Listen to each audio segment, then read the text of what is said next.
Hey, good evening, everybody. Welcome to the next Zoom chat clinic. We've got quite a few people showing up here in the last couple of minutes, which is good. First of all, can you all hear me okay? Okay, good. A couple of nods. That's good to know that I'm at least coming through that way. I'm not hearing anything from anybody else, but let me just double check my audio settings because sometimes my computer wants to act up. Can you hear me? No, I'm not getting audio. Okay. Hello? Oh, I see why. I'm muted. Hello? Now I can hear you. Okay. Good evening. It helps if you don't have your headphones muted. So, good evening. So welcome everybody to our next Zoom chat clinic. And I'm Patrick. I've just started running these things in the summer because I can't do my in-person clinics. So this is my chance to do some not in-person clinics and to learn how to do some Zoom setups and do lots of video switching things and so forth. So it's been a lot of fun. I see right now we have about 10 people on the call, which is good. I didn't get the announcement out until late today because I wasn't sure what the topic was going to be. And I had a few other things that were going on. So welcome everybody.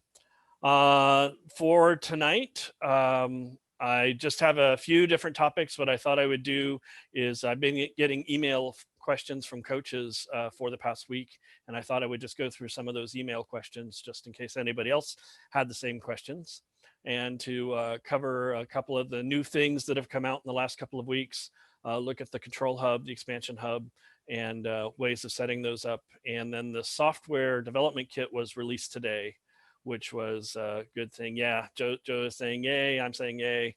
I've been eagerly awaiting it because I was expecting a lot of upgrades to it. And I went through it and I didn't see a lot of upgrades to it. But it's good that it's out. It's good that we can start working on it and start hearing from things.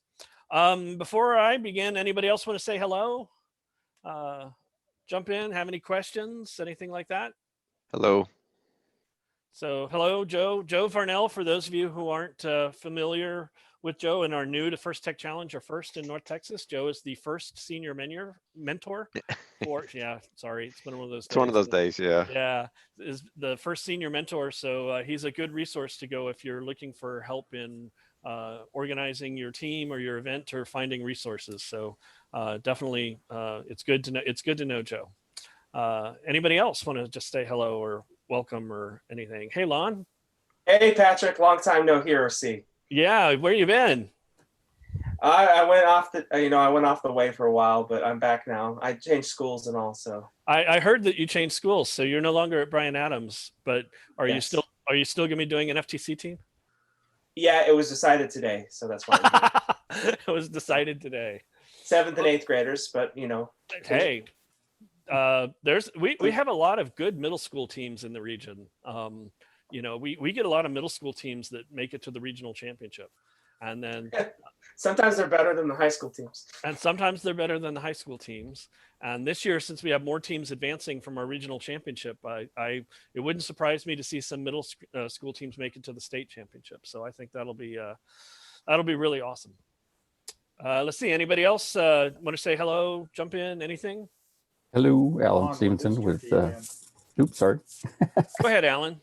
All right. I just am with Vines Robotics as a mentor. Cool. Vines here in Plano? Yes. Yeah, the Vibots. Yep. They're one of the really good teams as well. My team partnered with you guys last year at the Lamar tournament, and it was a good partnership. We were very pleased with the way it turned out. Whether you guys know it or not, your robot makes it onto a lot of YouTube videos that I send out when people are asking to say how, give us an example of a 7172 robot video. Then I show finals one from Lamar. So yeah, that worked out pretty good. Well, welcome. Glad you can make it. And then did I hear, I heard somebody else there a bit ago. So go ahead and come on in. It's me, Kareem. I was just asking Milan if he's with Dallas ISD or not. Yeah, I'm at Dealey Montessori School. Cool. A lot of my kids go to your school, and so I'll be preparing them better for your team. Okay. That's right. We'll take them. Why are you doing that, Lon? Kareem's teams are already good enough. I'm sorry, man. No, You definitely send me do that. Technical Definitely do that. difficulties will have a run for money in the next couple of years. We always have a run for our money every year from lots of teams, but especially Iron Rain and the Iron Rain set of teams. But that's good. That's fantastic. I'm glad to see you around. I was beginning to wonder where you were at. Anybody else want to introduce themselves? Say anything to the group? Ask any questions?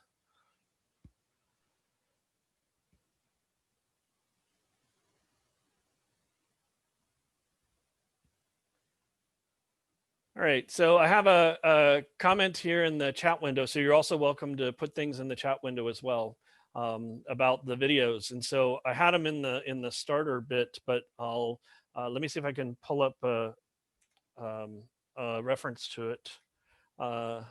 So, and I don't even know if I remember the URL or not. Let's see here. So http://tinyurl.com/NTX FTC-Zoom. I think that was it.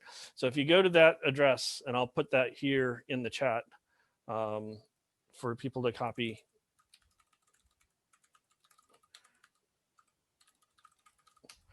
There's a playlist, and as I'm getting the videos up for the playlist of all of the different videos, then the playlist is being updated. And so the Onshape CAD demo that we did this past Saturday is there. And so it's there. And so people can go and watch the video, and it talks about how to use Onshape as an example CAD program. The Fusion 360 two-part series from back in August is also up there for people to go back and look at. So if you're just looking to learn or have your students learn about doing robot design in CAD, it's very focused on how do you take REV parts and attach them together, and how do you do the different things that might need to be done for that. So that's one thing that did get added. Just a minute, I'm going to see if I can update my videos here. Nope, that's the wrong one. That's it. So I'm still trying to improve my video environment so I can work a little bit better here, but I've got a ways to go still. Any other comments or questions about the season? First made an announcement today that at least for now, they're not planning in-person events for First Robotics competition for FRC. So I'm wondering if that means there will now be an influx of FTC teams, of groups that we're planning to do FRC. If they say, well, you know, maybe FTC will have some in-person events. It's not to say there won't be any, but First isn't committing to having in-person events for the upcoming year, just because they don't know that the social restrictions will be enough that they can have them. They have some alternate events. They have some alternate challenges. They will have a remote competition of some sort that works with FRC robots, but they're not doing they're not currently scheduling or planning the official FRC competitions. Looks like Joe might have a comment or so. Had you heard that, Joe? I'll learn to unmute sooner or later. I mean, I just got the same email you did. That I got. I haven't really heard anything new or different. Yeah, that would just be my thought, is that, you know, some schools that have, you know, a pretty good FRC program might say, well, you know, we might as well do FTC too, as long as we're not going to do that. And then there's a couple of comments in the chat window that they're talking about other competitions. And so, yeah, there are other competitions, like design your own FRC game. Also, there will be some challenges based on Infinite Recharge, which was last year's game, where you can video your robot doing some of the tasks from Infinite Recharge. So anyway, I don't know how that'll affect FTC, but that was some interesting news there. I have a question in the window. Is Andy Mark the only place for the new game elements that they're back ordered 3 to 4 weeks right now? Andy Mark's the official vendor. So as far as I know, they're the only supplier. In the past, REV Robotics has managed to also become a supplier for some of the game elements. Whether or not they're able to do that this year, I don't know. But I doubt they're going to have the full field sets at Rev Robotics. I think they would probably just have the rings and maybe the wobble goals. But yeah, AndyMark is the main supplier, and if they're back ordered, that's pretty common to happen in the first couple of weeks after kickoff, because they have a challenge to themselves. I mean, they have to order parts and equipment, and they have to guess how many teams are going to purchase game elements. And so if they guess wrong and they order too much inventory, then they have no way to unload it. And so they'll make their best guess at it. And then if there's a big demand for it from teams, then they sometimes go on back order while they get their suppliers back up and get a lot of parts in. So yeah, parts will come around. Take some comfort in knowing that even if there's a 3 to 4 week back order, that competitions are also being pushed back 6 to 8 weeks. So you still have a little bit of time to get there. And if you're really in trouble for stuff, then let us know. We might be able to work something out. Kareem mentions in the chat that Rev has listed the rings on their site, but they're currently sold out. And then no, it says they're back on sale. So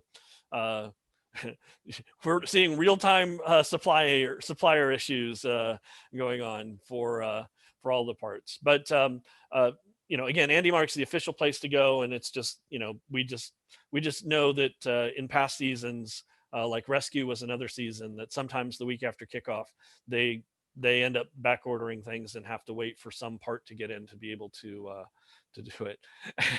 And Kareem says that Rev's inventory just dropped by 5. So thank you to all of you who just instantly went on, and bought a bunch of rings.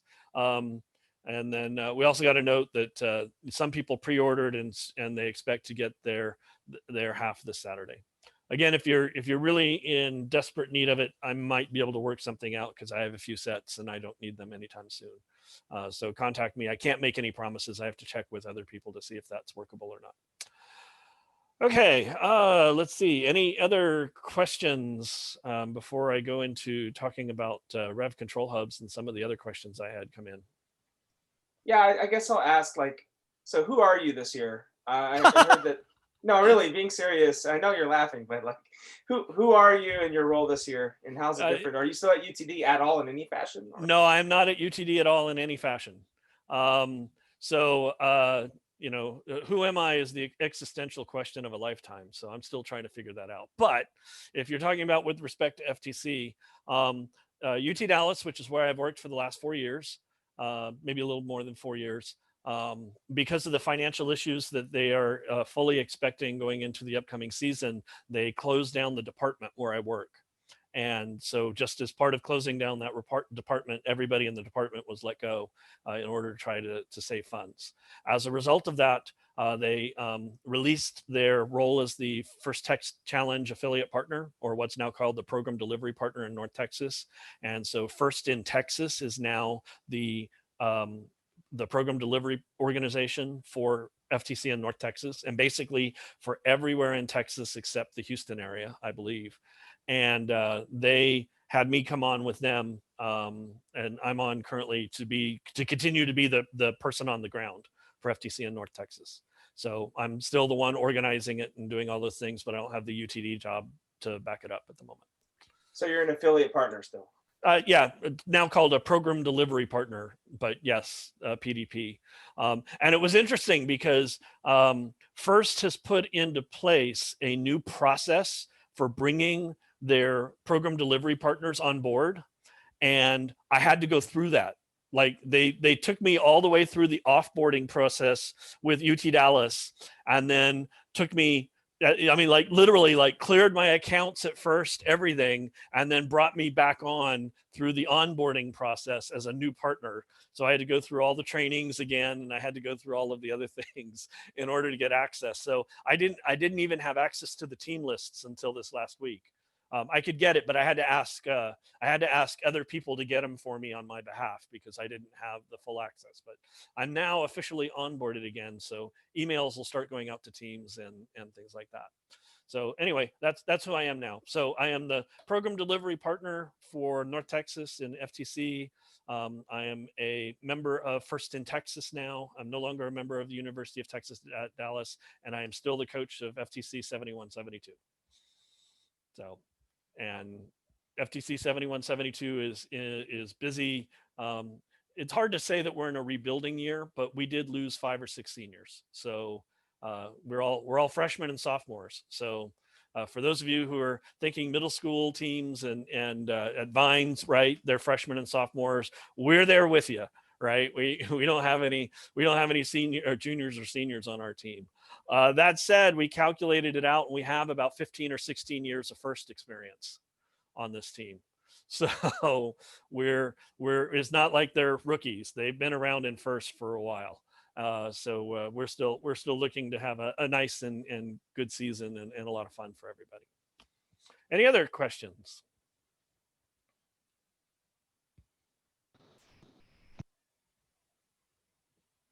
I heard somebody unmute for a second, but all right. Well, one of the things that I got a question today, and I know there's some confusion about it, not so much in North Texas, but there are in other places. But I did get a question from a team earlier today.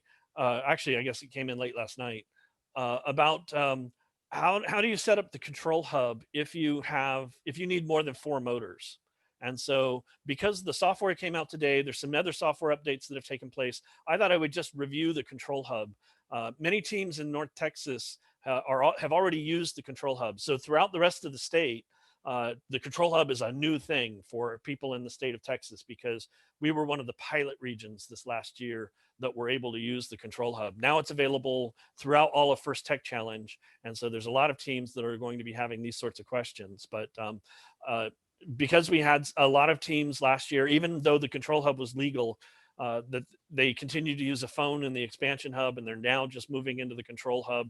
I thought I would just do a brief bit about that, and also some notes about how to update the control hubs for teams that are looking to update them with the new software, because the way that REV has set up to do that is really, really nice. And so now that there's the new software available and so forth, I thought I would go through that. So let's just, as always, if you have questions in the middle, feel free to unmute, interrupt me, or to post them in the chat window, and I'll go through the questions. So I'm just going to switch to my overhead camera here. So this is the REV control hub. And just by way of comparison, what everybody has been using for the last while, unless you were using modern robotics, in which case there might not be any hope for you. Everybody's been using the expansion hub for the past couple of years, and then REV came out with the control hub, and so you can just see the two side by side here. There's a couple of differences between them. Number one, the stripe is orange instead of gray, so that's an important difference between the two. The other difference that you really notice is when you look on the back of the device. On the expansion hub, there's just a single mini USB port. And on the control hub, there is a whole bunch of ports on the back. So there's still the mini USB port, but there's also a USB 2.0 port, a USB 3.0 port, a USB-C port, an HDMI port, and a memory card port. And that kind of gives you a clue as to what the difference is between these two devices. So with the expansion hub, if you were just using expansion hubs, then what you would do is you would pair it with a robot controller phone. And the robot controller phone would then connect to the expansion hub, and you would program your software on the robot controller phone and talk to your robot through it. The control hub has an Android device built in to the hub, so that you no longer need that separate device. So if you're running a robot, you can run it with just a control hub. And it has the Android device in there that's able to talk wirelessly to your driver station. It's connected internally to all the motor control ports that are on the hub. And so you can run a robot with just this on it and whatever motors and stuff that you want. You don't need to have a phone on your robot anymore. So the question I got was asking, what do you do if you need more ports? Did you need to buy a second control hub? And we've had several people ask about getting a second control hub on their robot. You almost never want to do that. You really want only one Android device on your robot, and the control hub provides that. So what you do if you want to have more motor ports, more servo ports than are available on the control hub is you get an expansion hub. And that's why it's called an expansion hub. So many of us, when the expansion hub first came out, wondered about why is it called an expansion hub? Because, you know, what is it expanding and so forth? And the answer is REV was already working on the control hub. When they released the expansion hub, they were already working on this device. So you get an expansion hub. And then the other question I got was, well, if you get an expansion hub, does that mean you also need a phone for it? And the answer is no, you don't need the phone for it anymore either. The control hub acts as the phone or the controller for both of these devices. And so if you want more than 4 motor ports, or you need more sensor ports or more servo ports, then you get an expansion hub and you link these two together. So to link them together, many people don't recognize this when they get their kits, but this is the box the control hub came in. And when you go there, there's a nice little thing that says lift for more. And if you just buy a control hub or an expansion hub by itself, not through the storefront, you get these 2 cables. And a lot of people just set them aside and don't even realize they have those cables. So one of them is obviously a power cable. It's a power extension cable. It has both the male and female connectors on it, so it can be used to extend any power connection. And what this cable is intended to do is to enable you to daisy chain your control hub power to your expansion hub power. So just very simply, you can put one end of the cable on the control hub and bring the other end to the expansion hub. And that links the power together on those 2 hubs so that when you plug a battery into your control hub, it also can power the expansion hub. So that's the purpose of that cable. The other cable is one that I'm surprised how many people don't know what this cable is or for, because I've heard of a lot of different ways of connecting the data lines for these 2 together. But that's what this cable is intended to do. It looks like a sensor cable, but it's not. It has 3 wires on it instead of 4. So whereas the sensor cables are black, white, blue, red, this one is just black, white, and blue. And it's designed to connect the data ports together. And that is these ports on the upper side of each of the hubs. So if you connect the cable in one of those 2 ports on the top and you connect it to the other side, and I know somebody's going to say you're connecting it to the wrong ports, but I don't think I am. I can never remember which one it is. Oh, those are the wrong ports. It's the RS-485 ports. See, I knew I was getting it wrong. All right. So you It's the connect same it, one on both sides. and it's the same one on both sides, right? So you connect. I only ever have to do this once a season, or actually, I don't even have to do it. My team does it, right? But I don't have to do this very often, so I never remember which one it is. But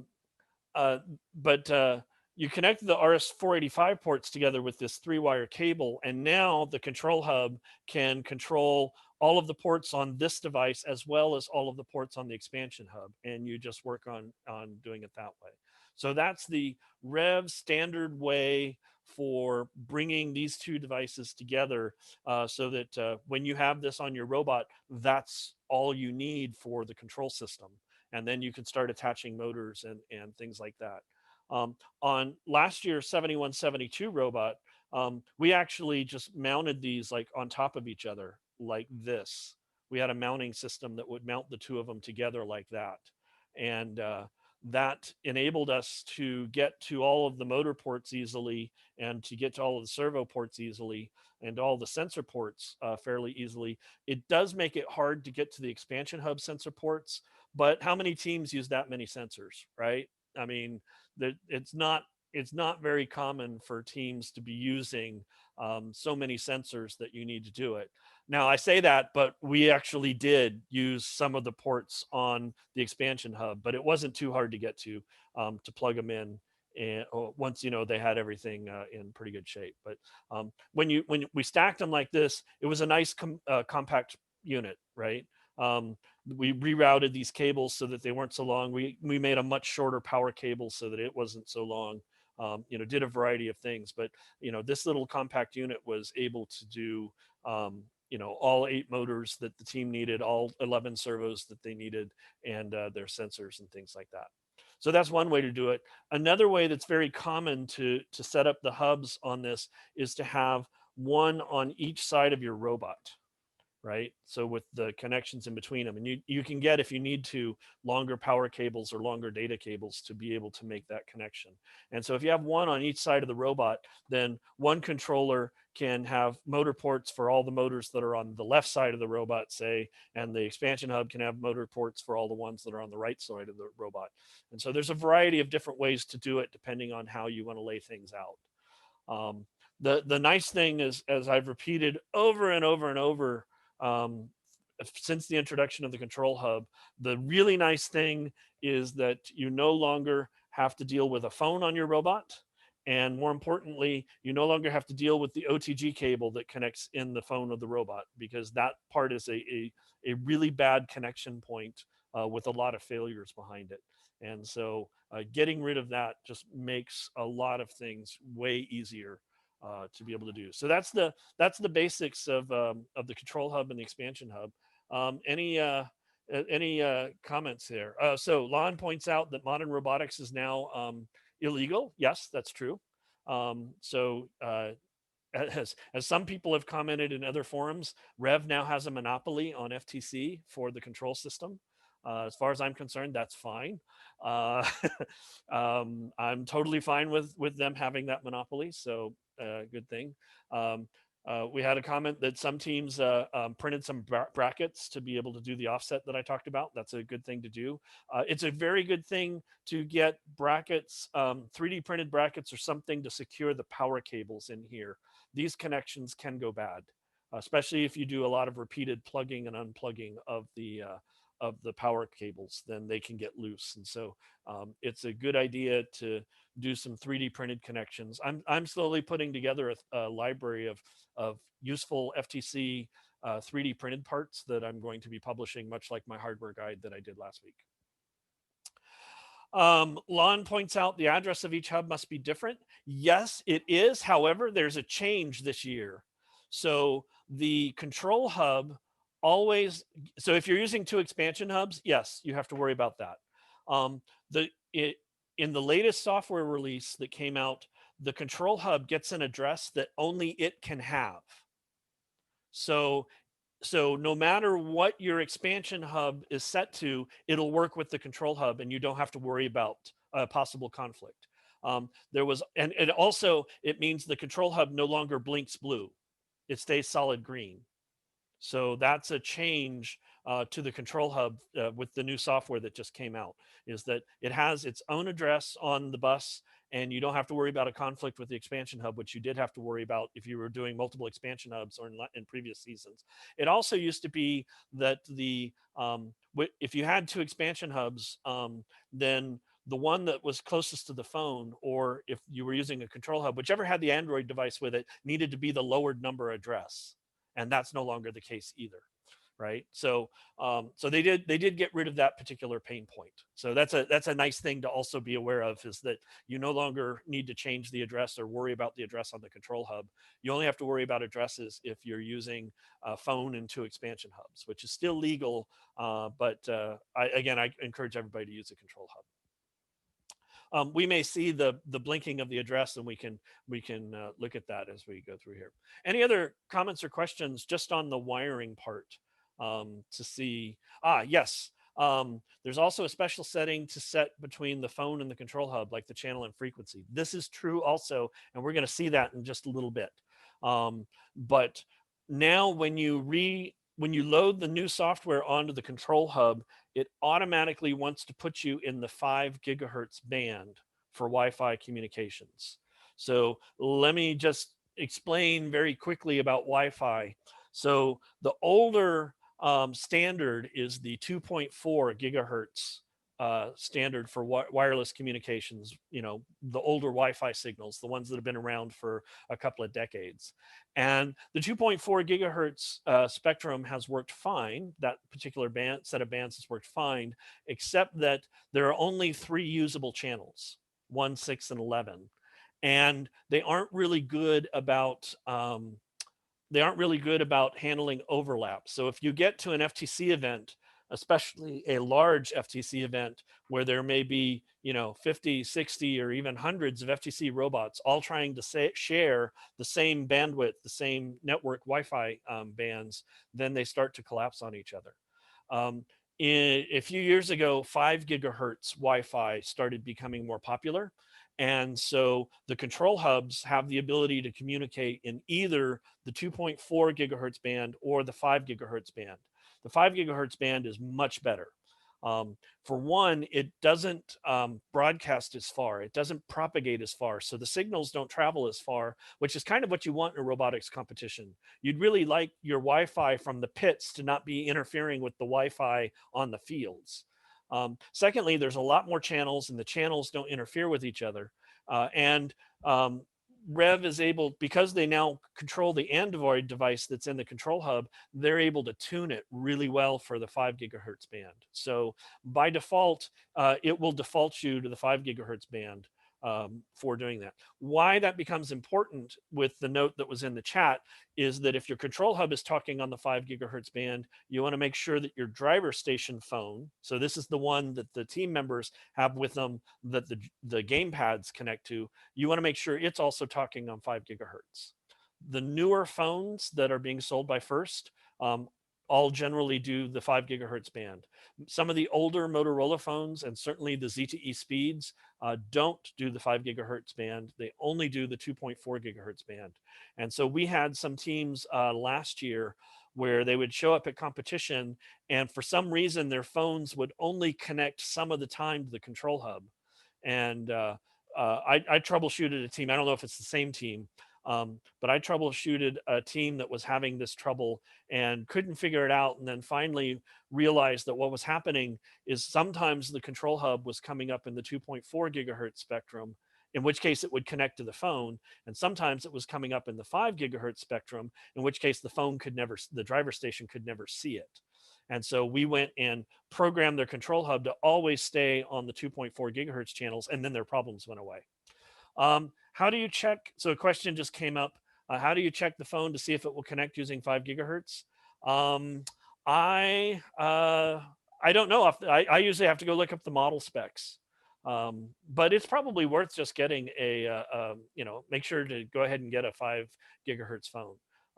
It's because the bandwidth is there. Now I say that, but wait a little bit, because there is another possible device, another driver station device that might come out at some point in this year.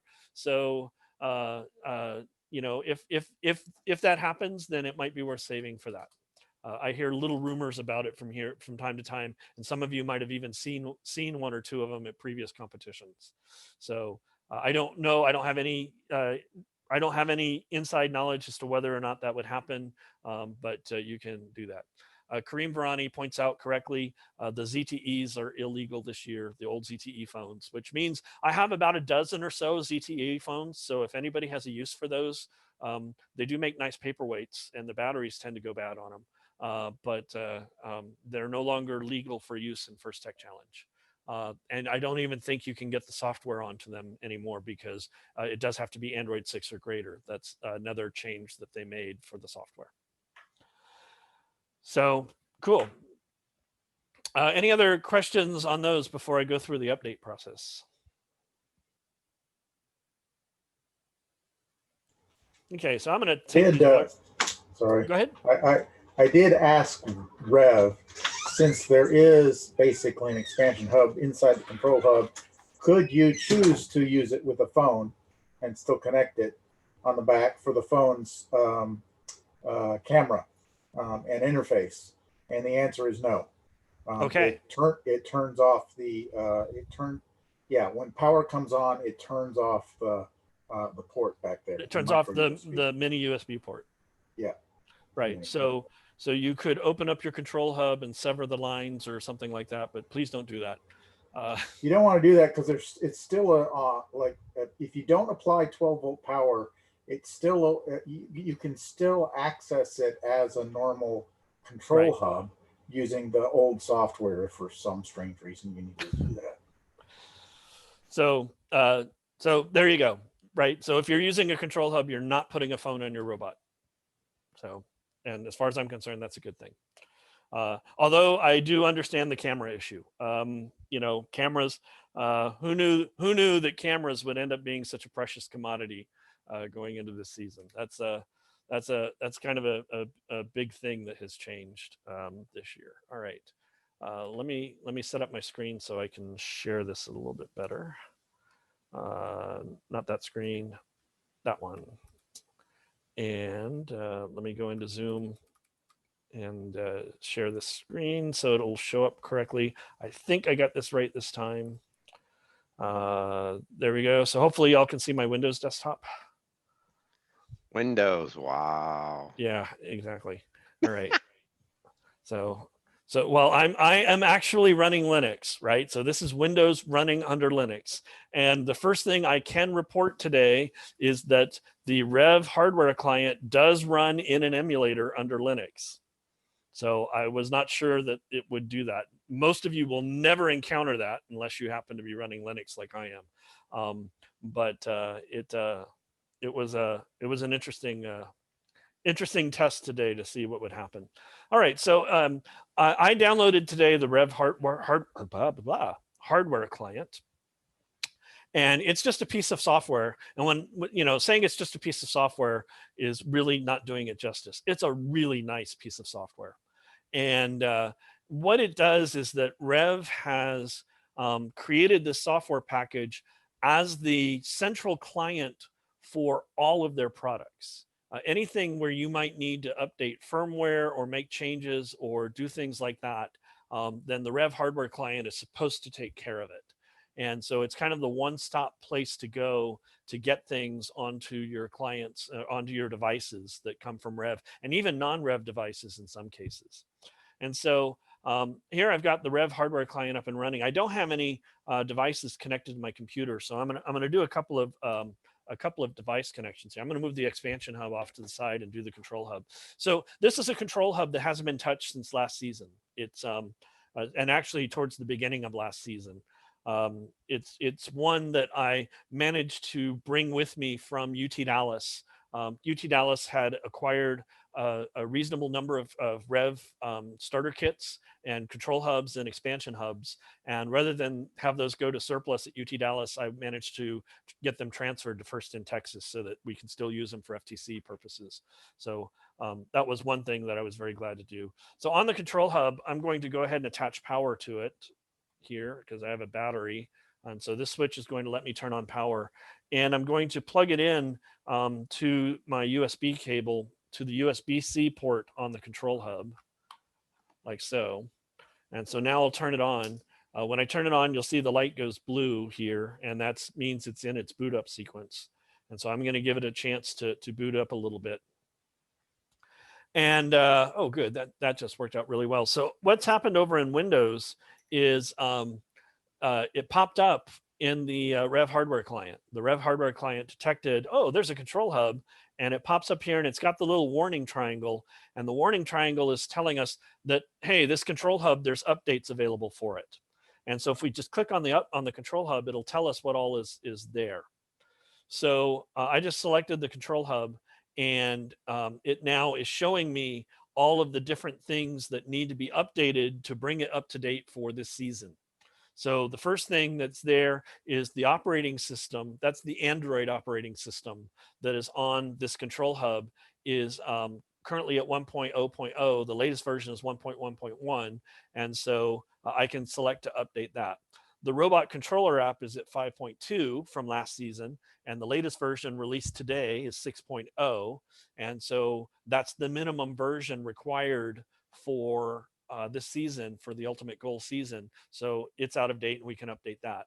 The firmware right now, it can't tell what version of firmware is on the control hub because the control hub has to be running at least version 5.5 of the robot controller app before it can know that. So it doesn't know anything about the firmware yet, but it'll detect that here in just a second.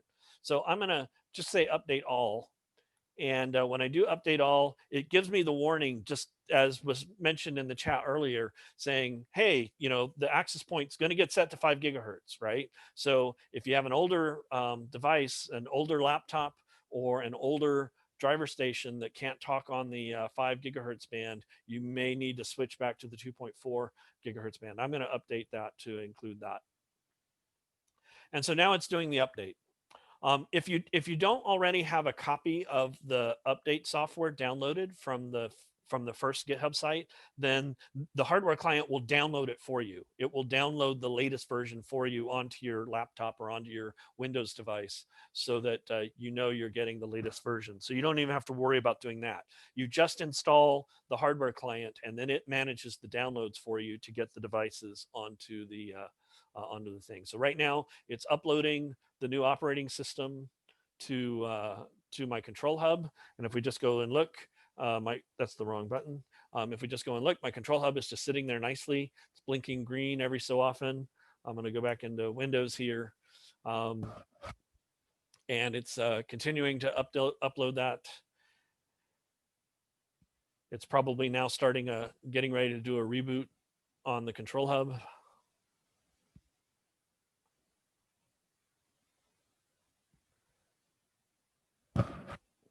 Oh, please tell me switching cameras didn't throw my upload off. Anyway, oh, there it is. It's installing now. Right, so it's uploaded the software to the thing. It's now it's rebooting the device and installing the update. And if I go back over to my overhead camera, then we can see we're in the blue blinky here, and that means it's basically getting ready to do a reboot. Because I'm running under an emulator, I think I have to do some weird things to get it to recognize that it did reboot. So I'm going to give it just a little bit longer here, and then I'm going to power off and power back on again. Don't try this yourselves, because it's possible that you could brick your control hub. You know, I'm going to wait a while here right now. And the reason I'm waiting a bit is because my Windows thing is still saying installing, and it's waiting for all that to happen. I'm going to go to my virtual machine and unplug it that way. So disconnect, and then I'll go back to my virtual machine and I'll reconnect it. And let's see if it gets past that. Oh, that looked good. That might have done it. Because now my control hub has a solid blue light. If that doesn't quite work, then I'm going to go to this and unplug the USB port, and then I'll replug it back in. And actually, I'm just going to turn it all the way off, turn it back on, plug in the USB port, and let's see if it gets there from there. Again, I think if you're running a normal Windows device, you probably won't have to go through those steps. I think it may just be because I'm doing it from an emulator. So let's go here, removable devices. I know you all might not be able to see what I'm doing at this step, but you may not need to. Okay, and then removable devices and connect. Is that going to do it? You did it earlier. It was just fine.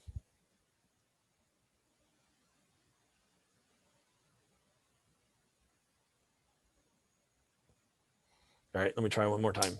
Power off. I'm going to make sure I'm disconnected.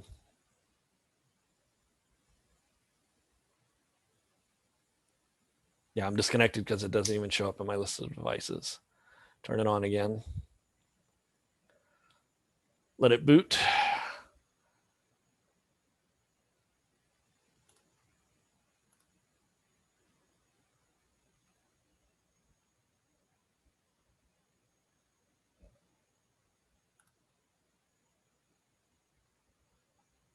Well, if this doesn't work, I'll get my other one and show it on that one.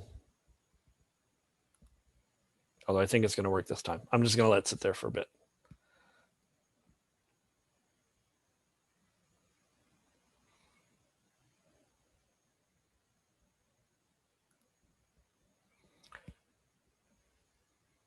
Okay, well, I'm not getting there quite yet.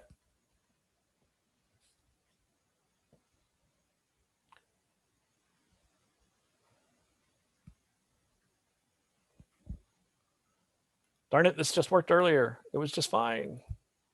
program manage, update, installing.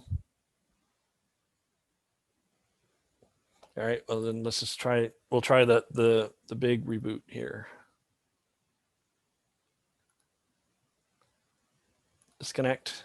Oops, I'm sorry, y'all are not even seeing what I'm doing here. So disconnect. All right, no hardware detected.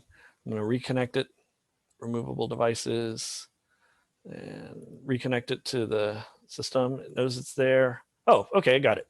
Cool. Okay, so it now knows it's 1.1.1 on the Control Hub operating system. And so now I'll just manually do the update of the robot controller app. And so it knows that my current version is 5.2 and the latest version that's available is 6.0. So it's going to do that update.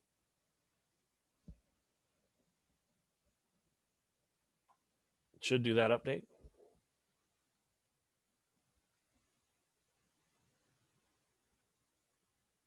There we go. It's done. And so now that it has version 6.0 of the robot controller app, it knows that the hub firmware is not the latest version, so I can update it. So now it's updating the firmware. So these three pieces that exist, the hub firmware is the firmware, it's like the lowest level system on the Android device. Then the Control Hub operating system, that's Android itself. And the robot controller app is the part that comes from FTC. And so now that I've updated all three of those on this Control Hub is up to date. That's all there is to it, right? No funny downloading drivers or figuring out which programs you need to be able to put it together. It just, you can be very assured that it's up to date. Those of us who work as control system advisors at events are looking forward to just being there at the event with a laptop and this software on it, and knowing that when somebody presents a out-of-date hub, we can upgrade it for them right there and make sure that it gets up to date. That said, you should not wait till your first event to do the upgrade. Don't wait for us to do it for you. Definitely go ahead and do that. So it's a really nice bit. Okay, so go ahead. Quick question. Yes. Does it delete all your programs whenever you update operating system or firmware? Or I think updating the robot controller app might do it. I'm pretty sure the operating system and firmware don't. But I think updating the robot controller app means you would lose whatever op modes, whatever programs that you have already installed on the robot controller app. I think that's the case. And I'm sure there'll be notes about that somewhere. There probably ought to be a warning that comes up if that's the case. So maybe I'll shoot a quick email to Rev and say, hey, does updating the robot controller app delete all your programs? And then, hey, if yes, can we have a warning before somebody clicks, robot controller app, install the latest version? But I'm not sure about that. Okay, so there's a couple of questions have come in on the chat, and I'm going to answer those, but go ahead and queue up more questions. So the next question is, does the expansion hub have a similar upgrade requirement, or does it get updates from the Control Hub? Well, the answer is it's the same process, right? So here's my expansion hub, and because the Rev hardware client is really designed to do updates for all of Rev's products, that includes the expansion hub. So I'm going to plug in a USB cable into the expansion hub. Notice that it's a mini USB cable for the expansion hub, but it's a USB-C for the Control Hub. So I'll just go ahead and plug that in. And when I plug it in, let's see if it pops up here. In my Windows environment, I'm going to have to go, there it is, it popped up.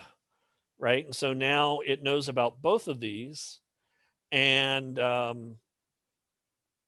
some reason it thinks my expansion hub is up to date. Is that correct? Did I load? I probably installed the wrong one. Wait a minute, I have another one here. So let me go and replace that one with this one, and let me see if this one is the out of date one. So you don't have to power up the expansion hub separately? You probably should, but it is the case that The expansion hub is able to draw power from the USB port, and that's enough to power the expansion hub. When I tried it for the control hub, my control hub wasn't able to draw enough power from my USB port. And in fact, when I tried it on several of my USB ports, I couldn't get the control hub to connect at all through some of my USB ports. I don't know why that is. I suspect that it might not have liked being on any of the USB ports that were also hosting my webcams for this broadcast, because right now, right now I have 4 different webcams running on this computer, and so they eat up a lot of USB bandwidth.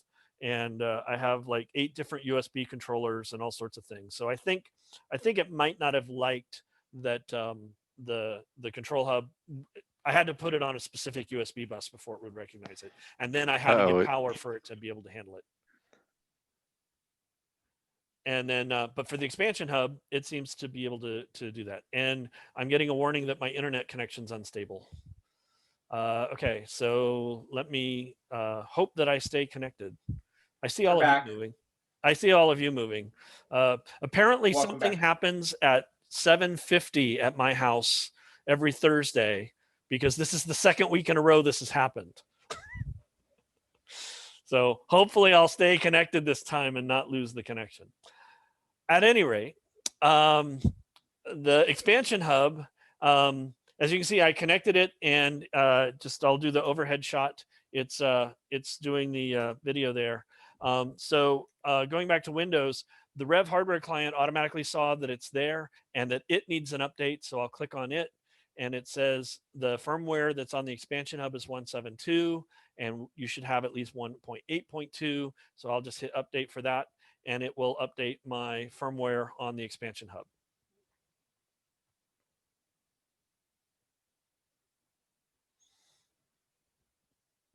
So now that one's up to date, right? So both of these devices that I have here right now, both of them are up to date and with the latest software. That's really nice. Like, just, plug and play and make all of that work together.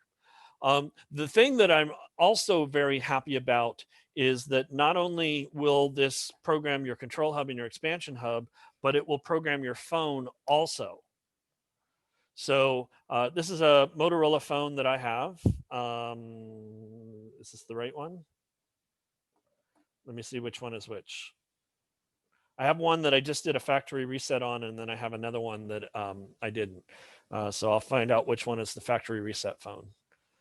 And we can walk through the whole process from the beginning of a factory reset if we want. But it will put the driver station software or the robot controller software on your phone device as well. And so you don't need to connect to the Google Play Store. You don't need to connect to a wireless network. You don't need to do any of those things to get that connected. So I'm going to go into the phone here, and I know there's a big reflection in the middle of the phone. And so I actually have another camera set up to be able to look at the phone. There we go. So here's the phone, and I installed the driver station software on it earlier. So if I can remember how to get to it. So here's the driver station software here at the bottom.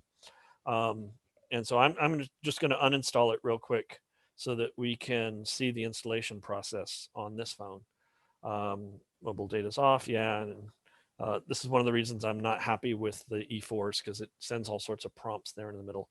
So I'm going to take another USB cable. This is a micro USB cable. So yes, it does mean that you need each of the 3 different types of cables to do this. You need a mini USB for the expansion hub, you need a USB-C for the control hub, and you need a micro USB for your phone. But once I plug that in, and because this phone has been set up with USB debugging, then you can see that in my Windows environment here, when I plugged in the phone, it knows that there's an Android device set up, and it gives a warning because the software is not installed on it. So I can go to this Android device, and it says for that Android device, you can install either the robot controller app or the driver station app, depending on which one you're going to use. If you're using a control hub, then you absolutely don't want to install the robot controller app on the phone. You just want the driver station app. So I'm going to do that install. And so now over on my phone, it's doing the install on the phone, and we'll see what happens with that. I don't know if it prompts anything. Yep, there it is. So it installed the driver station app and started it running. And so now I have the driver station up to date.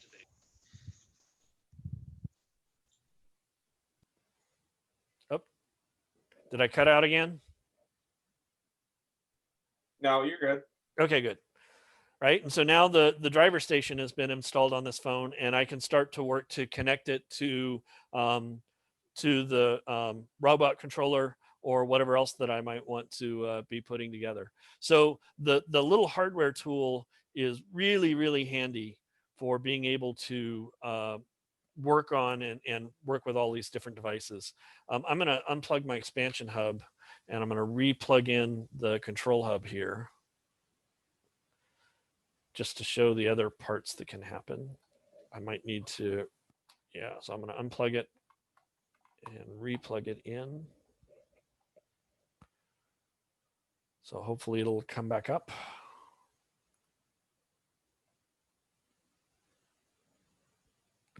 I might have confused my USB bus here in a big way.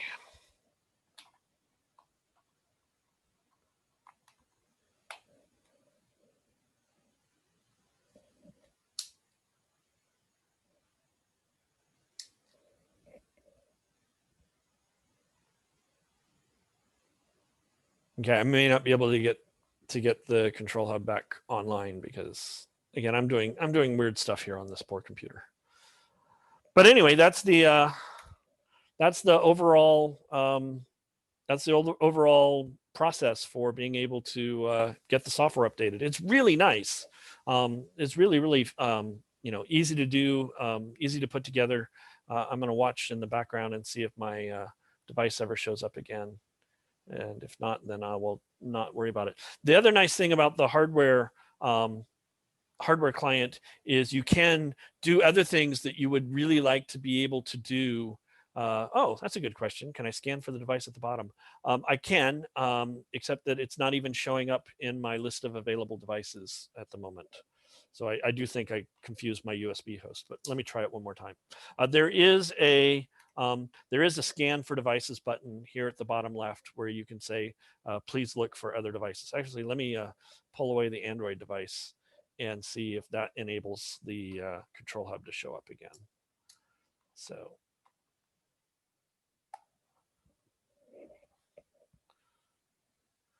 using the, oh, that was it. Okay, so I think it was either, I think it was that because I had the phone connected, it might not have been able to talk to the control hub. Now it's able to talk to the control hub. I'm going to go back to sharing my screen because that way you guys can get full HD view of what I'm doing. If I can find my screen sharing thing here. So share screen, this one, share that. All right. So if I go to the control hub, and you can also do things like program and manage from here and backup and restore. And so it is possible to work with the control hub directly through the hardware client. So I wouldn't necessarily want to do programming this way. You can use a normal browser for that. But from here, you can quickly go in and change the name of your control hub so that it matches the FTC standard, which is your team number, hyphen, and the RC. You can set a password on your device. The default password is password. So nobody will ever guess that at a competition. So you're safe. No, definitely change the password. Don't go to a competition. And here's where you would change the Wi-Fi band. And again, they recommend the 5 gigahertz band, but if you need to connect to an older device, like an older laptop or an older phone, then you can switch over to the 2.4 gigahertz band. And you can then select your Wi-Fi channel. If you're in the 2.4 gigahertz range, you should only select from 1, 6, or 11. If you're in the 5 gigahertz range, there's a whole bunch of channels that you can choose from, and you can choose from any of those. So that's pretty nice. You just choose at And random? as I'm doing this right now through the REV hardware client software, the key thing, or a key thing to keep in mind about that, is that I'm doing it through the USB connection. I'm not doing it through Wi-Fi. So I can make these Wi-Fi changes here very, very easily without having to be connected to the device through the Wi-Fi to make it. And so I can make these changes here and it doesn't like suddenly disconnect on me, which is a good thing to have. This is also the other interface that's available for updating the controller app. You can update a webcam calibration file for your specific webcam. You can update a TensorFlow Lite model, things like that, all through the REV hardware system. So it's a really nice system. I'm very pleased with it.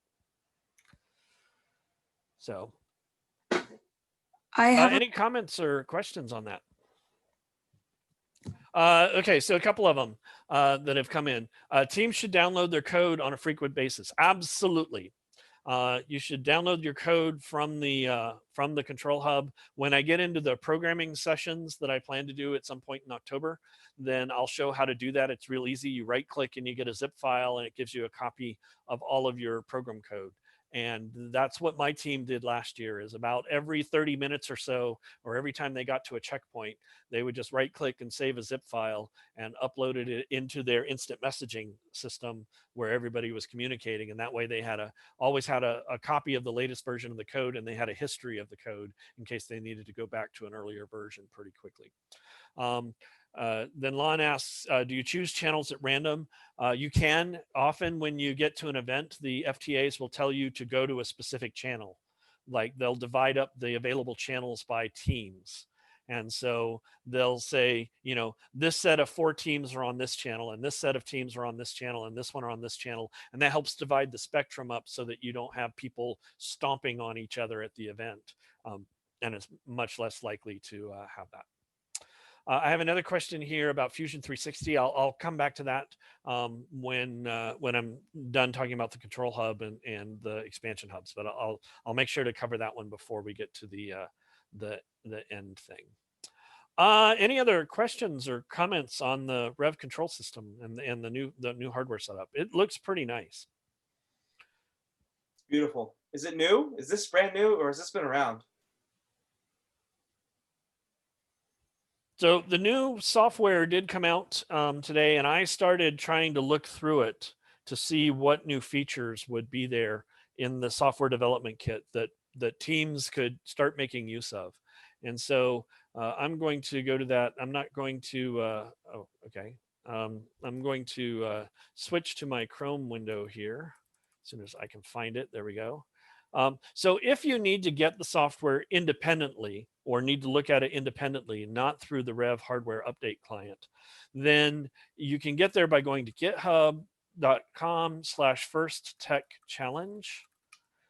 That's the standard repository for all of the software that FIRST puts together. And what you want is this thing called FTC Robot Controller. That is the robot controller app. And you can see that it was all updated within the past 24 hours to be version 6.0. That's the latest version. And the README is very upfront and clear that this repository contains the public SDK for Ultimate Goal competition season.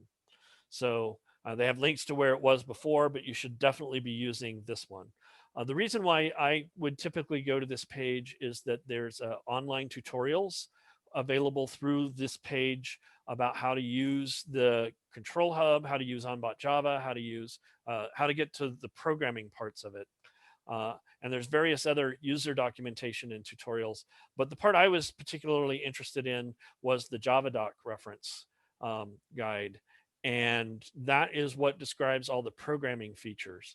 So we're not going to go through it. If you're not familiar with the programming, please don't let this part freak you out, because you don't have to know everything that's in here to even get started. This is for some of the advanced folks who are, you know, doing things later in the season. But as the reference guide, I just would go in and try and look and see what new sensors were being programmed in and what new features were being done. One thing I will say about looking at the hardware API is that They've divided it up now into these different groups: hardware, robot core, FTC common, onbot Java, and inspection. And there's a lot more of the parts of the software that are documented and published than there used to be. So like the robot core, you can now more easily see all of the robot core classes that are available in the software for the different things that you might want to do. So a lot more of the interfaces are documented and now available, and I presume for teams to be able to use when programming their systems. So I didn't see, when I was looking through this, I didn't see any devices or any new classes that just made me jump up and down and say, oh yes, I'm so happy that that's available. There were a few that might have been there available before and I didn't know about before, but I just kind of scrolled through to see if I could find some of the different things that were now being published and discussed that hadn't been available before. There were a couple of possible FTC common ones that I saw. Let's see if I can find them again. They definitely give you more information about the event loop, about the robot config file, and so on. And I guess it must have been in Robot Core where I saw some of them. But there were some that were more oriented towards navigation and being able to do different types of navigation for the software. So I didn't see any significant new changes by looking through the software that's here. I also looked through the README just to see, important notes and new features. So in terms of new features, some things that might be worth noting, there's TensorFlow has been updated to be able to determine how many rings there are in the starter stack. So it's designed to be able to tell you if there are 4 rings or 1 ring or no rings, if you have a camera hooked up to your robot so that the robot can detect the autonomous mode. They do include the new ultimate goal vision targets and the sample op modes for that. There's a zoom feature for TensorFlow so that if your camera is a really wide angle and you'd like it to focus on a specific area of the webcam image, there's apparently a way to do that. And then just some other updates for sensors and motors and things that are there, but nothing, that was kind of stop the worldish to say, wow, this is a really new feature. I do know that there's a lot of things that have been added to make the software system overall more reliable and able to recover from errors more quickly. So that's what I that your new found tractor in the beam software support development is kit that fantastic. I thought was interesting or worth looking at. That was funny. Any comments or questions on the REV control system? I am planning probably in a week and a half or in 2 weeks and a half to do a overall look, not just at the how you update the system, but how you actually use these devices and program them for doing the basic robot thing, the basic programming session that I've typically done in past years. So be watching for announcements about that workshop to be available to talk about, once you have a control hub, how do you get it to turn on a motor? How do you get the game pads to control the motors? How do you set those up? What are the troubleshooting things? And as before, I'll be doing it in onbot Java. I figure most people are able to, there's enough tutorials and stuff for the blocks environment that I'll jump straight to onbot Java and how to make use of that. Okay. Any other comments or questions?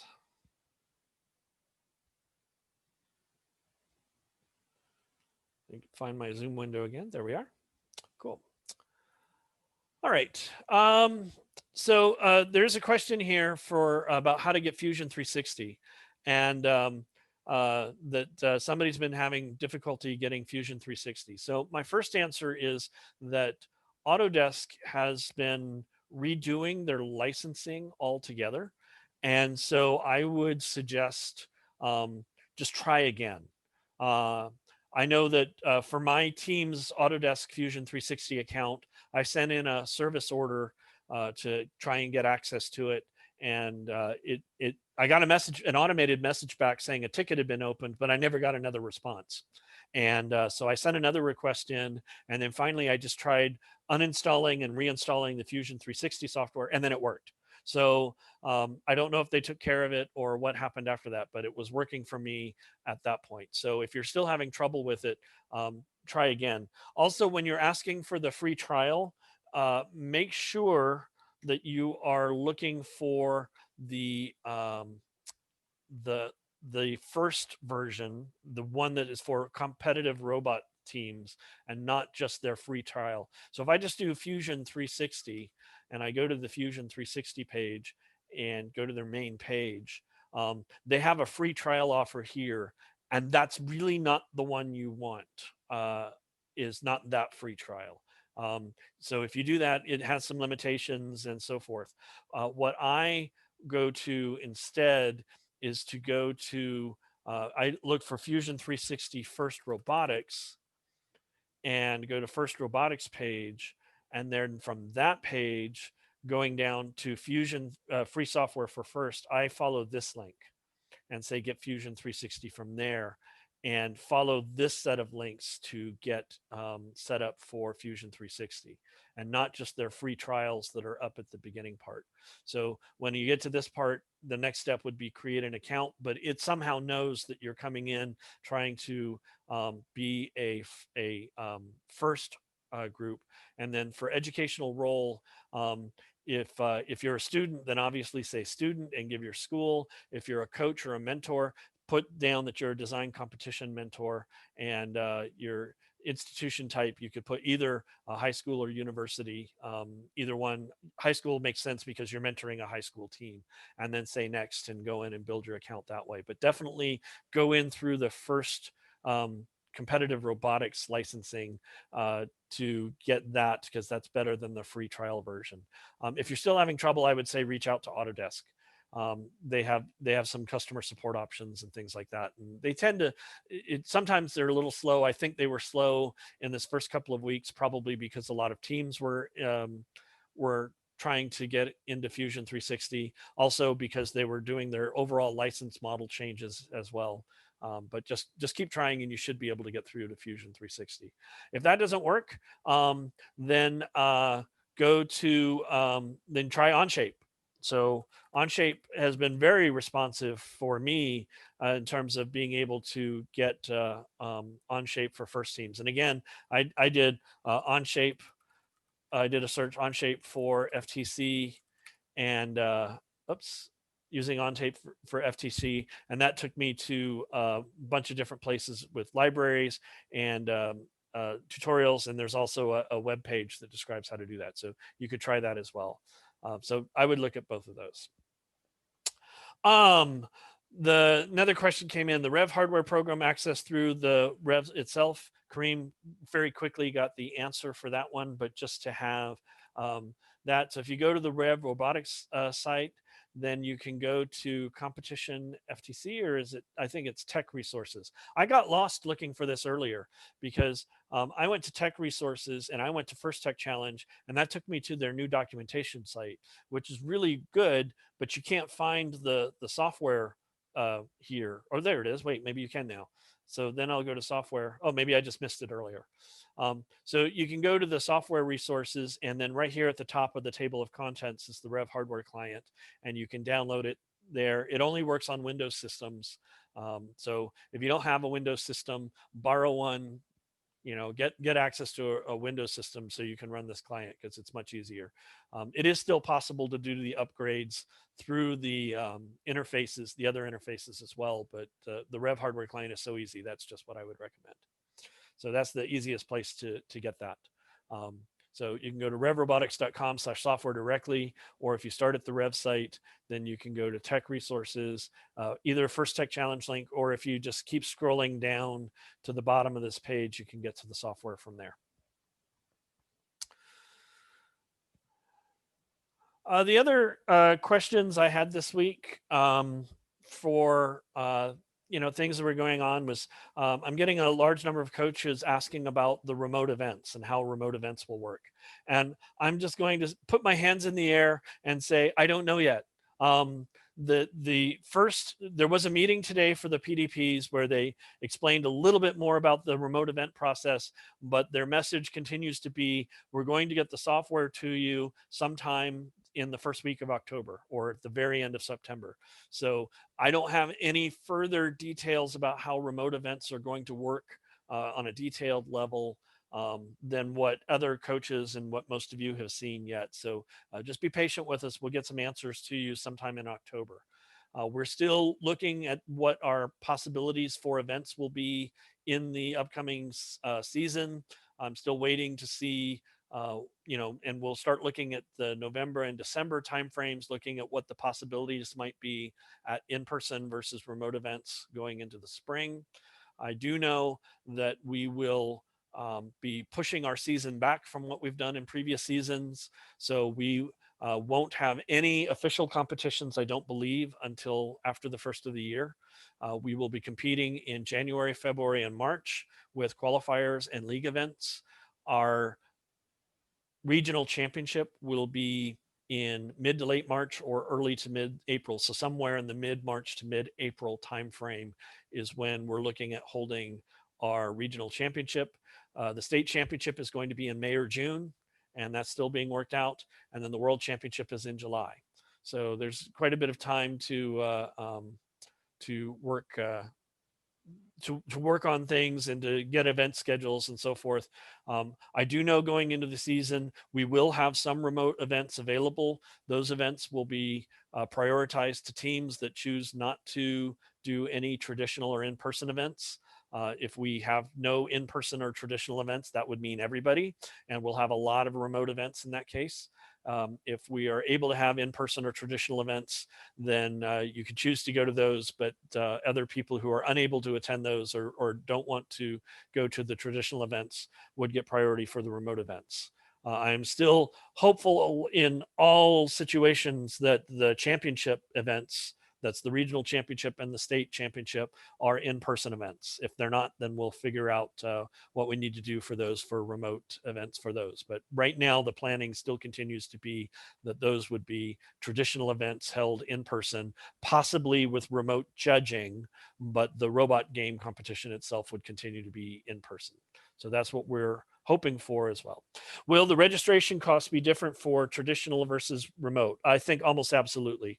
A traditional event, yes, that cost for a traditional qualifier will continue to be $175 per event per team. The leagues, I expect the league fees will be the same as they were last year if you're wanting to do the league route.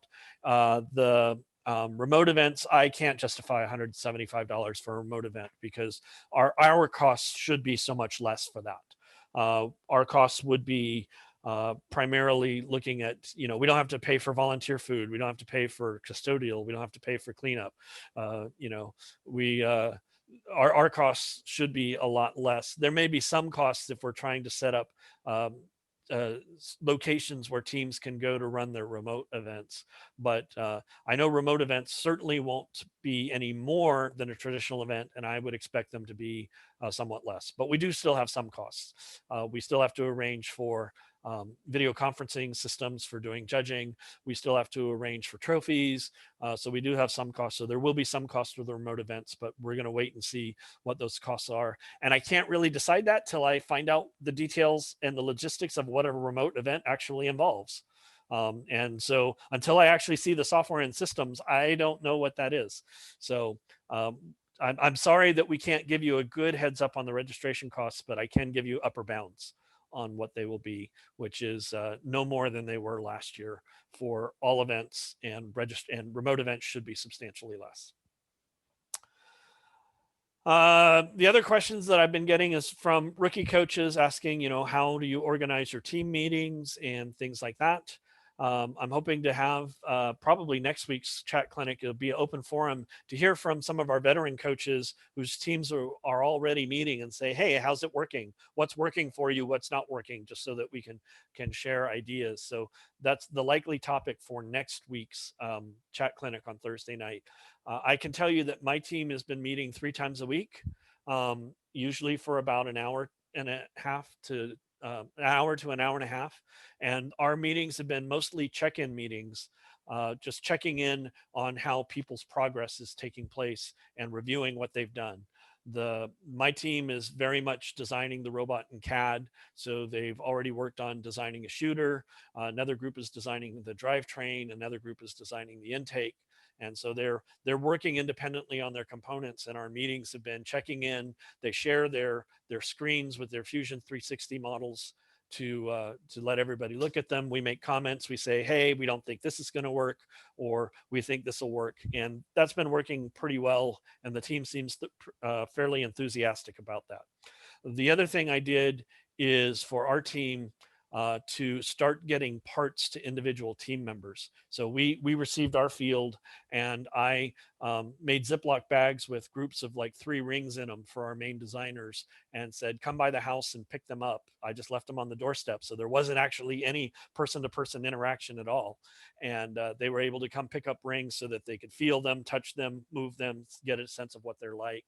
And our being a community-based team, rather than trying to meet in person anywhere, what we're doing is trying to schedule the movement of robot parts and tools from one person to the next as they're building their different components. And so our programmer has the robot from last year, one of our robots from last year, and is working on understanding the programming and working with webcam issues using a robot from last year, just a little tiny robot from our previous season. And so is already working on the programming aspects there. The other team members are, through the CAD process, are identifying the parts they're going to need, and then we'll source those parts and then get them to be able to do the build on their own. So it's kind of a interesting kind of remote build environment, and we're going to see how well that works. So next week, I'm going to reach out to various coaches and stuff that I know are working on things, and really put out a call for veteran coaches and just say, hey, let's have a meeting and just have people share their experiences so far this season, problems they're encountering, and see if we can work together to get all of our teams to be super successful this year. So Kareem says, we have no stuff yet. We printed a ring and used it as a pattern to cut out glyph foam.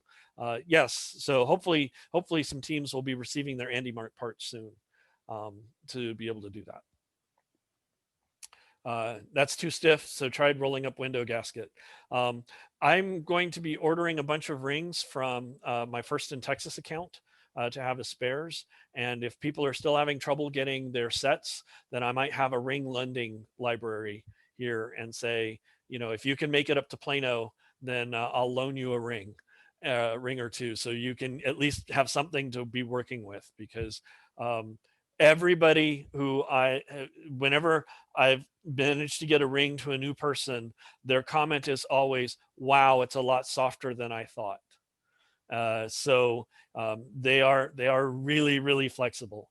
So let me see if I can get an expedited order out of Andy Mark of just rings to North Texas. And if so, then I may do a ring lending library system where if you want to have a quick way to do it, then you can.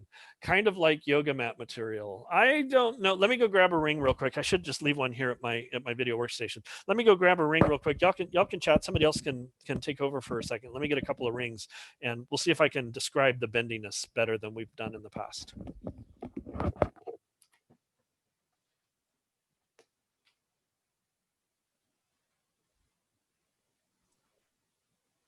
So where is everyone from? What teams are y'all running?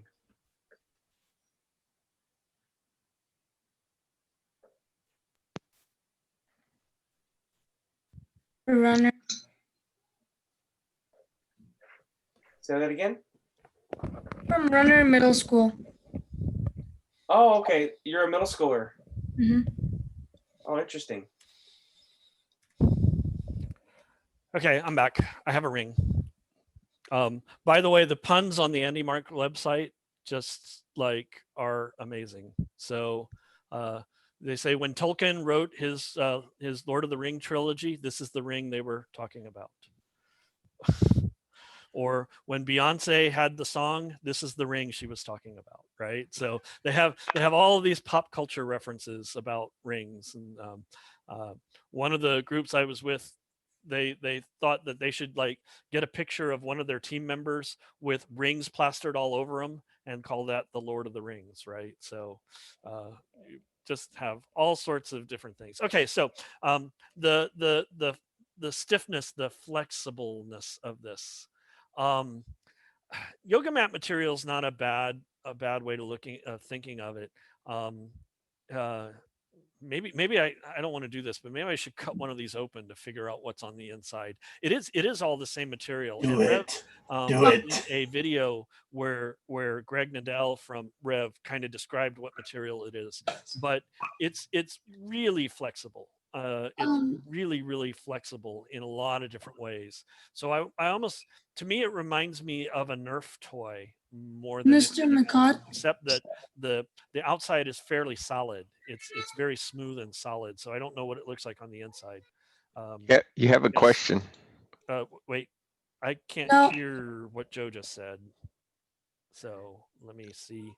hello. what happened with my I was saying I relate the rings to the top of a Nerf gun dart.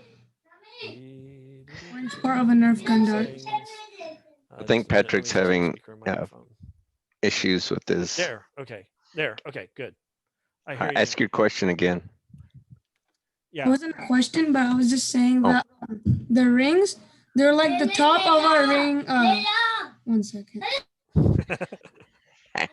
The rings are like the top of a Nerf gun dart. Like the top of a Nerf gun dart. The orange part, the plasticky foamy part. The plastic part. Oh, that's a good comparison. I know what you're talking about. Let me see if I can pull up a picture of that just to give Yeah. people Nerf dart. So the tip part there. So over on the right, I'm pointing at the, I don't know if you can see my mouse or not, but I'm pointing at the little tip there. So if you've ever gotten the Nerf darts that look like that, yeah, that's a pretty good comparison of the material that it is. So it's really, it's flexible, but it's flexible but dense.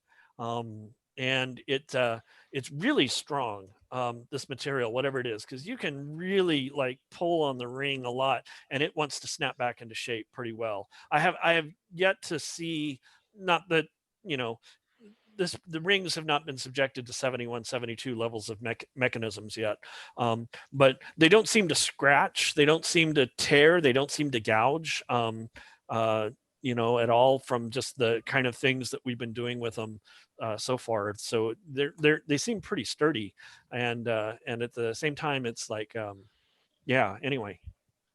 So it's very, very flexible. It's very, very soft. It's squeezable. You can like, I can squeeze it. It starts out at 3/4 of an inch, and I can squeeze it to something that feels like more about 3/8 of an inch or 1/4 inch in between them. So it really squeezes. It bends and twists in all sorts of different directions. And yet it always goes back to its normal shape. It's from a game design perspective, from a robot game perspective, I really like this piece because it feels sturdy and it feels like it can handle the rigors of gameplay, and yet it's still challenging. So cool. All right. Somebody needs to do destructive testing on it. Somebody, are you volunteering, Kareem? Yeah, send me some and I'll destroy them.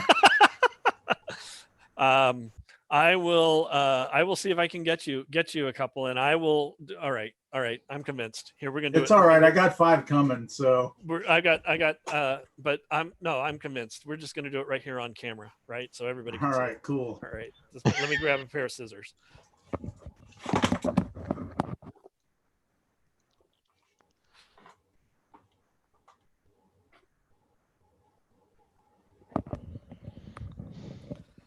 I feel like I should maybe wear safety goggles for this. So,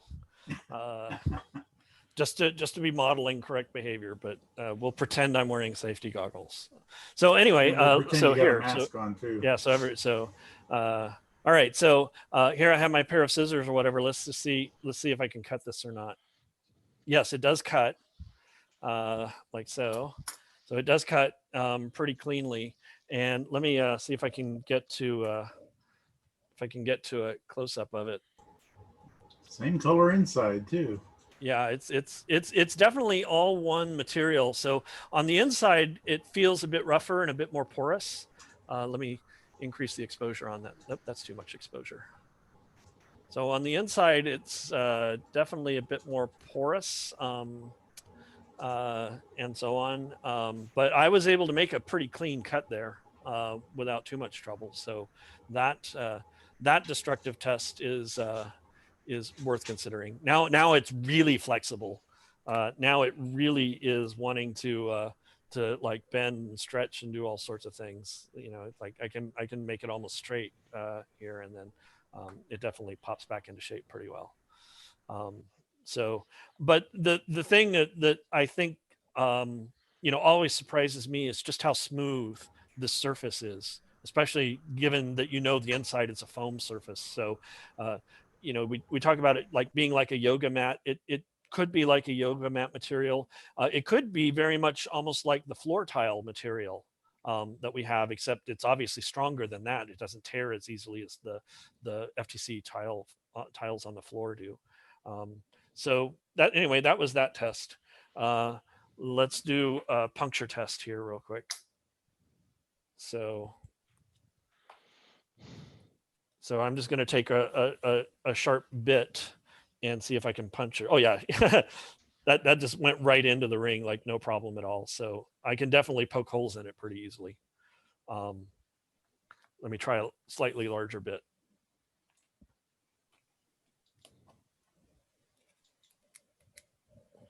So yeah, with a larger bit, I'm not able to do as much damage to it. But here I'll zoom in on that piece that I just did. So you can see where I punched it there with the bit. So yeah, it'll nick up a little bit, but I don't, that to me is not going to affect playability at all. And then let's see if I can slice it along a corner. And then I will open the floor to any other tests that anybody else might want to do on it. So I'm just going to see what it would take to slice on a corner. So I'm just using the corner of the thing. Now, see there, that like using the sharp edge of the scissors didn't break it at all. It's still, so if you have sharp edges on your robot, you know, or things like that, it doesn't seem to want to cut it all unless it actually has something dividing it through. Because I can take the scissors here and I can just, you know, as if I was trying to saw it or use it as a knife or whatever. The scissors blade is not sharp enough to damage it in any real way. It's made a little indentation that's about to go away. So interesting stuff. Scrape the scissors along the outer perimeter to see if the jacket sort of is vulnerable. Yeah, I was thinking about maybe going and grabbing a piece of sandpaper to try that, you know, some coarse grit sandpaper. But if I scrape this way, oops, let me do it more in shot here, in frame. If I scrape this way, it's not really grabbing. I was able to abrade it a little bit here by doing that. Let me try it again here. So yeah, I'm able to abrade it a little bit, but you know, this is a pretty rough, you know, test right here. So scraping it there, I am able to get some tiny flakes on it from it, and I am able to abrade it that way there on the side there. But that's there are a lot of teams considering using high-speed wheels to accelerate it, and those could have a momentary sort of acceleration that scrapes it. They could. I would expect that to happen more on the flats of the ring, though. I mean, it depends on how it comes together, but I would expect that to happen more on the flats. And there, I don't think I'm going to get the same level of abrasion. You know, yeah, I can kind of do it. So I can imagine that rings would begin to abrade, but when they're abrading, it's just these really tiny like specks. Like they're almost not noticeable. So yeah, anyway, that's the rings. Can you pull it apart? I've not been pull able a little to pull bit it of apart. off the end. You mean like if I just grab the end here and pull? Yeah, just I'm pull just it gonna grab apart, the two see. ends and pull as hard as I Alright. can here. Actually, let me zoom it out here. All right, so oh, I could pull it apart. Wow. Okay, there I was able to actually break it. That's the first time I've been able to break one. I don't know if that's because I was able to turn it. Yeah, it is tearing in my hands, but I haven't been able to do that with one of these. Maybe I just didn't know how to do it. There. Okay, so yes, I am able to break them. Okay. But it does take a pretty good amount of pulling force to do that. All right. Cool. It's not but yeah, it's you know, because a lot of times, you know, I'll pull. Yeah, once you know the trick to it, now it's easy to do. But if I'm pulling against the curve, if I pull with the curve, it doesn't do it. Right. So if I pull against the curve, then I can make it break. And that's just because what's happening, if I pull against the curve, right, I'm really putting a lot of stress load on the inner curve there. And so then I can make it break pretty easily. But if I'm pulling with the curve, I don't seem to be able to break it at all.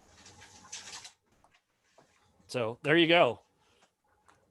This video is now going to go viral as the Texas affiliate partner has destroyed precious rings that teams can't get their hands on yet. I look Affiliate forward partner to goes stumbling mad. over bits of rings in my backyard 3 years from now.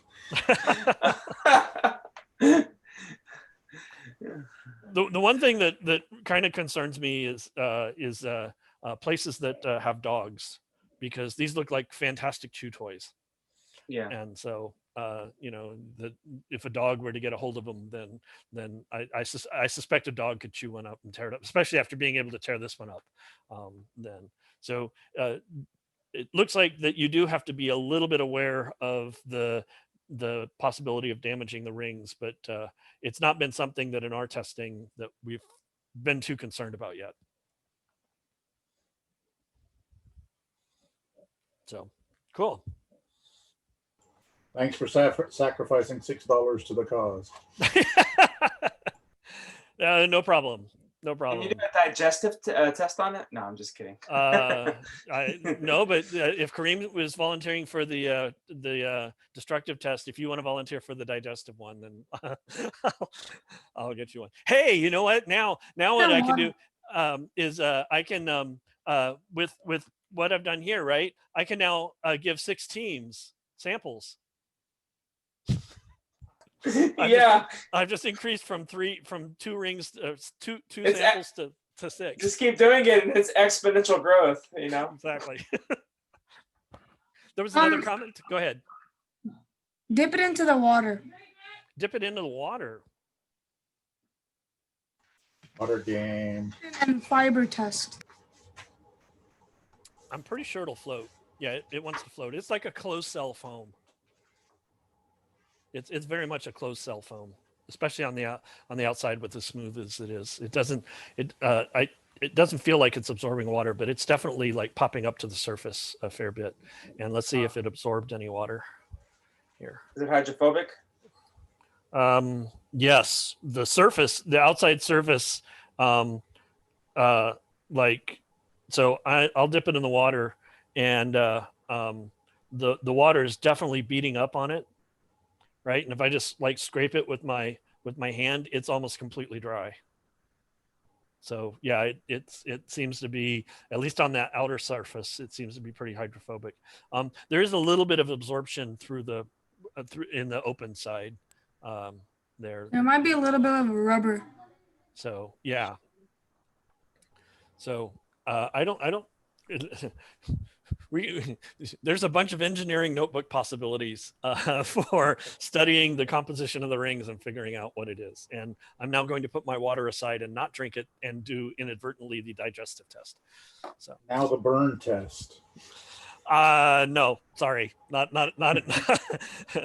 I will send you these parts and you can do the burn man. test. Well, right. even though I'm notoriously famous for putting items in things like toasters, then I'm not going to toast a ring.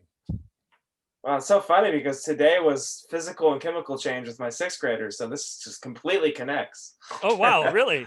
Yeah, that was our topic today, so good to I'll know. post the video and you can go back and grab some clips if you want. And say, wow, here we go. All right. Any other comments or questions for tonight? Last week we ended with a discussion of gummy bears, and this week we have the destructive rings. So Before we go, I just wanted to say that I reprogrammed my control hub, and it left all the programs on there. oh, good. Like, and you So- updated all the software and all the Yeah, programs were there. I had to update all 3 things: operating system, firmware, and control app. But I only had 2 programs, but they both were still there. So You left your programs on there. Well, that's excellent. That's really Were they good to on know. bot programs or blocks? they were on bot Java. Okay, probably the same. I would say that I'd still back them up. yeah, you definitely want to back them up. And of course, if you're using Android Studio to program your robot, you would lose that for sure, because those are actually compiled into the app. So when you do that upgrade, if you were using Android Studio, then you would lose whatever you had there. But in that case, your source code's not held on the controller anyway. So, but that's good to know. I know that as a CSA person, if we go to an event, or if somebody shows up at an event and we notice their software's out of date and it needs to be updated, then I probably would want to have some sort of a thumb drive or something available to back it up there before doing the upgrade, just so that you don't take a chance on losing it. Okay, well, it's about 8:45. So any other questions? Thank you, Joe, for checking on that. That's a good piece of information to have that I can add to my knowledge bank here. Well, thank you all for coming. I enjoyed it. It's always good to do these things. I learn a few things in doing each one. I hope it's enjoyable for you and informative as well. There won't be a chat clinic this weekend, but we'll have another one a week from tonight, just to keep the Thursday nights going. And I'm planning to have a series of clinics on Saturdays or on weekends in October, where we'll cover, they're primarily for the month of October, they're going to be primarily aimed at rookie teams. So how do you get started? How do you do the programming? Those sorts of things. As we get into November, I'd like to be able to take advantage of this format and the fact that we have extra time this year and we're not doing competitions in November, to do some more immediate and advanced things. So things like navigation, vision tracking, vision targeting, those kind of things that we never seem to have time to get to in previous seasons, but we should have time to do it this year. So I'm looking forward to doing that and just making a nice long series of videos. All right. Well, again, thank you all for coming, and we'll see you again. Hopefully. Oh, yeah. Another question. Yes.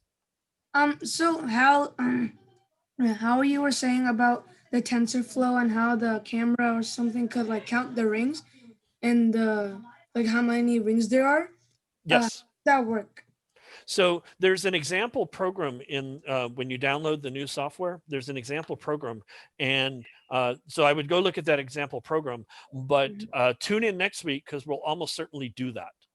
Yeah, okay. I would have tried doing it for tonight, but I didn't think I would have time. And right now I don't have a spare webcam. So I'm going to try and find another webcam that I can use. I may steal it off my 3D printer, and just to be able to have another webcam to use, and then walk through that example just so that everybody can see how to do that detection. It should be pretty easy to do. Okay. Yeah. All right. So tune in next week. And if you can't make it next week, then watch for the video to get posted to YouTube. And you could, I'm certain that there will be other people posting videos within the next week as well. That's going to be a popular video topic. But I do plan to cover that in one of the clinics coming up very soon. Any others? Any other questions? All right. If you do think of other questions, feel free to email me. I'll pick them up and add them for a future topic. Have a good evening. Have a good weekend, everybody. Welcome to autumn, fall. It's robotics season. It's robotics weather. So I'm happy about that. And we'll talk to you all very soon. Have a good day. It's the See you smell of later. robots. All right. Thanks, Bye. Patrick. Nice to see you again. Yeah, it's good to see you too. It's good to see all of you. Adios.